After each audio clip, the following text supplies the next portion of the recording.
حضرت عثمان غنی کو دیکھو، خلیفہ ثالث ہیں، اللہ نے عثمان غنی رضی اللہ تعالیٰ عنہ کو وہ کمال عطا فرمایا، وہ عظمت عطا فرمائی، وہ فضیلت عطا فرمائی کہ آقا نامدار صلی اللہ علیہ وسلم حضرت عثمان غنی جب ایمان لے آئے تو آقا صحابہ کی مجلس میں بیٹھے ہوئے ہیں، آقا کی جو ہے وہ ٹانگیں جو ہیں وہ لمبی ہیں، پنڈلیاں ننگی ہیں، حضرت عثمان آئے، آقا نے اپنی پنڈلیوں کو ڈھانپ لیا اور قدم مبارک کو سمیٹ لیا۔ صحابہ کرام نے عرض کیا یا رسول اللہ اچانک کیسے آپ نے اپنی پنڈلیوں پہ کپڑا ڈھانپ لیا اور اپنے ٹانگوں کو جو ہے وہ سمیٹ لیا؟ پہلے تو ایسے نہیں بیٹھتے تھے لیکن آج اچانک ایسے کیوں کیا؟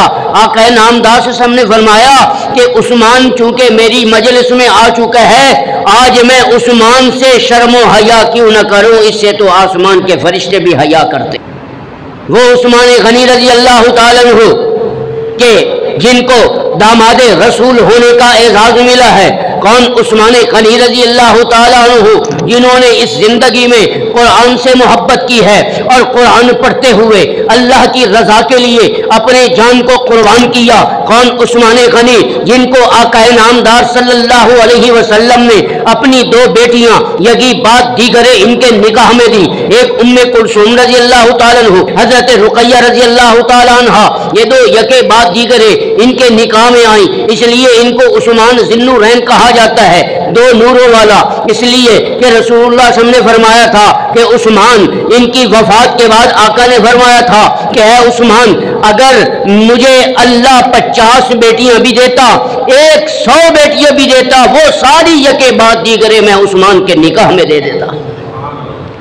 اس لیے عثمان کو ذوالہجرتین بھی کہا جاتا ہے، دو مرتبہ دین کی اشاعت کے لیے، اسلام کی اشاعت کے لیے، امت محمدیہ تک اس کلمے کو امت تک پہنچانے کے لیے دو مرتبہ جو ہے انہوں نے ہجرت کی ہے، ایک حبشہ کی طرف ہجرت کی، دوسری ہجرت مدینہ المنورہ کی طرف ہجرت کی ہے۔ کون؟ عثمان جن کو ذوالبشارتین بھی کہا جاتا ہے۔ کون؟ عثمان غنی جن کو ذوالکمالتین بھی کہا جاتا ہے۔ کون؟ عثمان ابن عفان جنہوں نے اپنا سارا کچھ محمد الرسول اللہ کی عزت و عظمت پہ قربان کر دیا تھا۔ صحابہ کی مجلس میں رسول اللہ صلی اللہ علیہ وسلم تشریف فرما ہے، آقا نامدار جو ہے وہ چندے کی اپیل کر رہے ہیں، سب نے تعاون کیا، صحابہ کا مجمع بہت ہو گیا، ایمان والوں کی تعداد بڑھ گئی، اسلام میں داخل ہونے والوں کی تعداد بڑھ گئی۔ مسجد نبوی اتنی زیادہ لمبی نہیں تھی، اس میں اتنی جگہ نہیں تھی۔ عثمان کھڑے ہوئے، فرمایا یا رسول اللہ میں آپ کو اتنی جگہ عطا کرتا ہوں کہ قیامت تک آنے والا ہر نمازی اس زمین پر کھڑے ہو کر عبادت اللہ کی کرتا رہے گا۔ مسجد نبوی کی زمین خرید کر اس کی توسیع میں اضافہ کرنے والا اگر اس دنیا میں تمہیں کوئی ملے گا وہ عثمان غنی ملے گا۔ پھر مسلمانوں کی پیاس بجھانے کے لیے اگر کسی نے بیر معونہ جیسا کنواں خرید کر امت محمدیہ کو گفٹ کے طور پر، ہدیے کے طور پر دیا تھا، وہ بھی حضرت عثمان غنی کو یہ اعزاز ملا ہے۔ کون؟ عثمان غنی رضی اللہ تعالیٰ عنہ کہ آقا نامدار صلی اللہ علیہ وسلم احد پہاڑ پر کھڑے ہیں، پہاڑ ہلنے لگا، آقا نامدار صلی اللہ علیہ وسلم نے اپنے دائیں مبارک پاؤں والے اس کی ایڑی جو ہے اس پہاڑ پر مار کر کہا اس کو یا جبل احد، اے احد پہاڑ ٹھہر جا، کیا تمہیں پتہ نہیں ہے کہ تیرے اس پہاڑ کی چوٹی پر ایک نبی، ایک صدیق اور 2 شہید کھڑے ہیں؟ بلند آواز سے کہو سبحان۔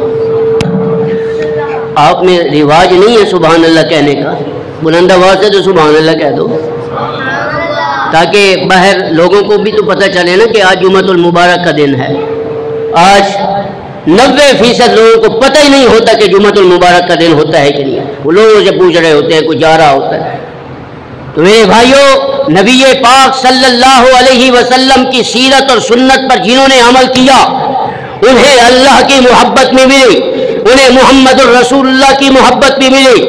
آقا نامدار صلی اللہ علیہ وسلم ایک جگہ تشریف فرما ہے، کون سی جگہ ہے؟ مدینہ سے باہر ایک کنویں پر تشریف فرمائیں۔ ابو بکر تلاش کرتے کرتے آئے، آقا کو دیکھا، فرمایا یا رسول اللہ میں آپ کو تلاش کرتے کرتے یہاں پہنچا ہوں۔ آقا نے فرمایا ابو بکر میری دائیں طرف بیٹھ جاؤ۔ اور اس کے بعد عمر آئے، تلاش کرتے کرتے اسی کنویں پر پہنچے، عمر کو دیکھا، آقا نے فرمایا عمر تم میرے بائیں طرف بیٹھ جا۔ تھوڑی دیر کے بعد حضرت عثمان غنی تلاش کرتے کرتے وہاں پہنچے، آقا نامدار نے عثمان کو فرمایا عثمان ابو بکر میرے دائیں طرف ہے اور عمر میرے بائیں طرف ہے، عثمان تو میرے سامنے بیٹھ جا، دنیا میں بھی میں تجھے دیکھتا رہوں گا، تو بھی دنیا میں میرا چہرہ دیکھتا رہے گا، مرنے کے بعد بھی میں تجھے دیکھتا رہوں گا، مرنے کے بعد تو بھی مجھے دیکھتا رہے گا۔ اللہ آپ سب کو مجھے بھی اپنے گھر کی بار بار زیارت نصیب فرمائے۔ اللہ کے فضل و کرم سے مجھے اللہ کے گھر کی 10 مرتبہ زیارت ہوئی ہے، 10 مرتبہ میں گیا ہوں، 7 عمرے اور 3 حج کیے ہیں۔ آپ مسجد نبوی سے باہر موجود جنت البقیع کے قبرستان میں جاؤ کہ جب شام ہوتی ہے وہ سایہ سیدھا گنبد خضرا کا سایہ جہاں ختم ہو رہا ہوتا ہے وہ حضرت عثمان غنی کی قبر پر ختم ہو رہا ہوتا ہے۔ آقا نامدار صلی اللہ علیہ وسلم کا چہرہ عثمان کی طرف اور عثمان کا چہرہ قبر میں آقا کی طرف۔ آقا نے فرمایا تھا عثمان تو دنیا میں بھی میری نگاہوں کے سامنے ہوگا، مرنے کے بعد بھی تو میرے سامنے ہوگا۔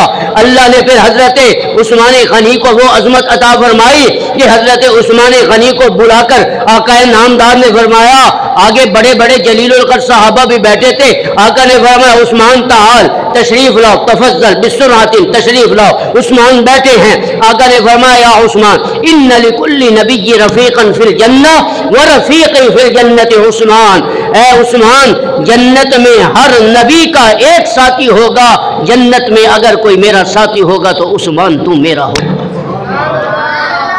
ایک مرتبہ آپ صلی اللہ علیہ وسلم تشریف فرماتے تو حضرت ام کلثوم رضی اللہ تعالی عنہا نے فرمایا آقا حضرت فاطمہ کتنے خوش نصیب ہے کہ اس کے شوہر حضرت علی المرتضیٰ ہیں۔ آقا نے فرمایا کہ ام کلثوم تو کیا بات کر رہی ہے، کیا تمہیں اپنی فضیلت اور مقام کا پتہ نہیں؟ تو ان سے بھی زیادہ خوش نصیب ہے کہ تیرا شوہر حضرت عثمان غنی ہے، جنت میں سب سے اونچا اگر کسی کا محل ہوگا تو تیرے شوہر حضرت عثمان غنی کا ہو۔ بلند آواز سے سبحان اللہ کہہ۔ آقا نامدار جیسا حسین و جمیل چہرہ نہیں دیکھا۔ آقا نے فرمایا عثمان پھر اس کا کچھ نتیجہ بھی تو نکالو۔ حضرت عثمان رضی اللہ تعالیٰ عنہ ابھی ایمان نہیں لائے تھے، فرمایا کہ آقا میں نے آپ کا چہرہ دیکھ لیا، میں آپ کے اخلاق سے بھی متاثر ہو گیا اور میں آپ کی مجلس میں بھی بیٹھ گیا۔ آقا میں ہاتھ بڑھاتا ہوں، آپ محمد اپنا کلمہ پڑھائیں اور میں مسلمان ہونا چاہتا ہوں۔ قرآن اللہ نے محمد الرسول اللہ صلی اللہ علیہ وسلم کو دیا اور محمد الرسول اللہ صلی اللہ علیہ وسلم نے اس کتاب کو اس انداز میں اپنے سینے میں محفوظ کیا، اس کتاب کو اس طرح امت تک پہنچایا اور امت تک پہنچا کر اس کتاب کی حفاظت کا سبق امت کو دیا اور بتا دیا کہ اے میری امت کے لوگوں، میں نے اس قرآن کے کس انداز میں حفاظت کی ہے کہ میں نے اس قرآن کو پڑھا، اپنے سینے میں محفوظ کیا، اس کتاب کی حفاظت کی ہے۔ پھر محمد الرسول اللہ صلی اللہ علیہ وسلم نے اس قرآن کو آگے صحابہ تک پہنچایا، صحابہ کرام نے اس قرآن کو اپنے سینے میں محفوظ کیا۔ ابو بکر کو میں نہیں جانتا تھا، جب ابو بکر صدیق نے قرآن سے محبت کی وہ ابو بکر سے صدیق اکبر بن گیا۔ پھر محمد الرسول اللہ کی سنت اور سیرت پہ عمل کیا، وہ خلیفہ اول بلا فصل بنے۔ پھر فاروق اعظم کو میں اور آپ نہیں جانتے تھے، لیکن فاروق اعظم رضی اللہ تعالی عنہ نے جناب قرآن کی عظمت کو پہچانا، قرآن سے محبت کی، قرآن سے وفا کی، قرآن پڑھتے رہے۔ تاریخ نے بتایا کہ ایک رکعت میں فاروق اعظم پورا قرآن ختم کر دیتے تھے۔ صلی علی رسولہ الکریم، اما بعد فاعوذ باللہ من الشیطان الرجیم، بسم اللہ الرحمن الرحیم۔ إنا نحن نزلنا الذكر وإنا له لحافظون وقال تبارك وتعالى في مقام آخر لقد رضي الله عن المؤمنين إذ يبايعونك تحت الشجرة وقال النبي صلى الله عليه وسلم خيركم من تعلم القرآن وعلمه وقال النبي صلى الله عليه وسلم ان لكل نبي رفيقا في الجنة ورفيقي في الجنة عثمان صدق اللہ العظیم۔ قرآن تیری رحمت کا دیوان نظر آیا، تیری سیرت تیری صورت کا عنوان نظر آیا، والشمس ہے چہرہ تو مازاغ ہیں آنکھیں، قرآن کے چہرے پہ قرآن نظر آیا۔ وہ داماد نبی جسے ہم سب عثمان کہتے ہیں، حیا والے غنی اور ناشر القرآن کہتے ہیں۔ غنی تھے مال کیا ہے، راہ حق میں جان تک دے دی، اسے ایثار کہتے ہیں، اسے قربان کہتے ہیں۔ میرے عزیز دوستوں، بزرگوں اور نوجوان ساتھیوں، اسلامی سال کے اسلامی مہینوں میں سے 12واں اور آخری مہینہ ذوالحجہ کا ہوتا ہے۔ یہ وہ مقدس اور بابرکت مہینہ ہے کہ جس میں ایثار اور قربانی کے بے شمار واقعات رونما ہوئے۔ ان واقعات میں سے سب سے بڑا اور اہم واقعہ سیدنا داماد رسول خلیفہ ثالث جناب حضرت عثمان غنی رضی اللہ تعالی عنہ کی شہادت کا ہے کہ جنہوں نے اس دنیا میں آ کر نبیوں کے نبی، رسولوں کے رسول، پیغمبروں کے پیغمبر، اماموں کے امام، پیشواؤں کے پیشوا اور بشروں کے بشر جناب محمد الرسول اللہ صلی اللہ علیہ وسلم کے چہرہ انور کو دیکھ کر نبوت کا کلمہ پڑھ کے ایمان لے آئے۔